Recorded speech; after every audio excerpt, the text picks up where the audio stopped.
Yung taong hindi ka ginagawang priority pero ayaw ka ring pakawalan, mag-ingat ka dyan. Kasi kadalasan hindi love yan, strategy yan. Kasi kung mahal ka talaga, pipiliin ka, uunahin ka, ipaglalaban ka.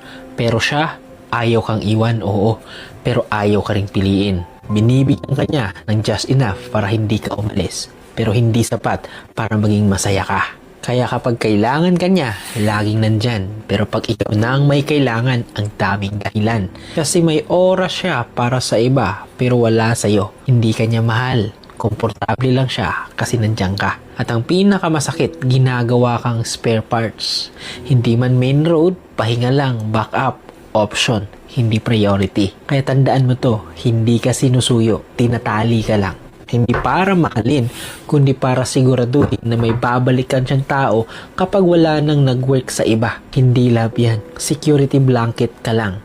Kaya kung may taong hindi ka kayang piliin, pero ayaw ka ring paliyain, ikaw na ang magdesisyon. Kasi tandaan mo, ang taong hindi ka priority, hindi ka mawawala sa kanya.